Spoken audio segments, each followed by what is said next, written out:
જય દ્વારકાધીશ, જય જવાન, જય કિસાન. હાલો મિત્રો, આપણે નવી પેઢી અને નવી બુદ્ધિનો ખેડૂત. તો મિત્રો, આપણે આજે ટપકમાં આપણે આજે સલ્ફર ચડાવવાનું કામકાજ ચાલુ છે. અને આ વેન્ચુરી છે આપણે. અને આ વેન્ચુરીમાં આપણે આ એક જુગાડ કરેલો છે. આ નળી છે ને, આ નળી આપણી વારે ઘડે પડી જતી હતી. તમે જોઈ શકો. નળી આપણી છે ને વારે ઘડી પડી જતી હતી. એટલે એમાં આપણે આવી આ કડક નળી રાખી અને ભેગી બાંધી દીધી છે. જેનાથી આપણે છે ને નળી ઘણી પડે ને અને તરતર કમ્પ્લેટ સીધી ઉપાડી લઈ. અને સલ્ફર ચડાવવાનો મિત્ર બીજો ફાયદો છે. હું તમને હમણાં જણાવું છું. અને આ છે આપણે સલ્ફર. જ્યાં તમે જોઈ શકો આ સલ્ફર છે.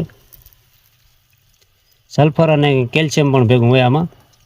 એટલે આ ડીપમાં આપણે વધારે જાય ને, એટલે ડીપ આપણી જે બંધ થઈ ગયા હોય ને, કાણા બંધ થઈ ગયા હોય ને, એમાં આપણે સલ્ફર જવા દો ને એટલે 50% જાજી તો આપણે ડીપ બધી ચોકઅપ થઈ હોય ને એ બધી ખુલી જાય છે. મેં આગળ એકવાર પણ આનો પ્રયોગ કર્યો હતો અને પણ પાછો પણ ચડાવવાનું ચાલુ છે.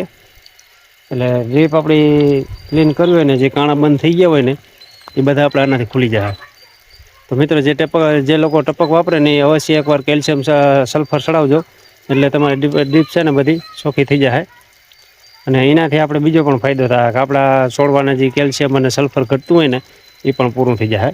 બે કામ થાય આપણે એક ભેગા આપણે. તો મિત્રો, માહિતી કેવી રીતે લાગી જરાક કોમેન્ટમાં કહેજો અને કોમેન્ટ કરતા રહેજો અને બીજા લોકોને શેર પણ કરતા રહેજો. આપણે ખેતીની માહિતી આમને આપતા રહીશું. અને હરગવાની પણ માહિતી આપણે આગળ આપ્યું. અને આપણે યુટ્યુબમાં ચેનલ છે આપણે ધ ફાર્મર ધ ભોચિયા ગિરીશ કરીને છે. તો મિત્રો, એમાં પણ સબસ્ક્રાઈબ કરી લેજો અને આપણે એમાં પણ વિડીયો મોકલી છે. અને આવો નવો સપોર્ટ કરતા રહેજો. જય જવાન, જય કિસાન.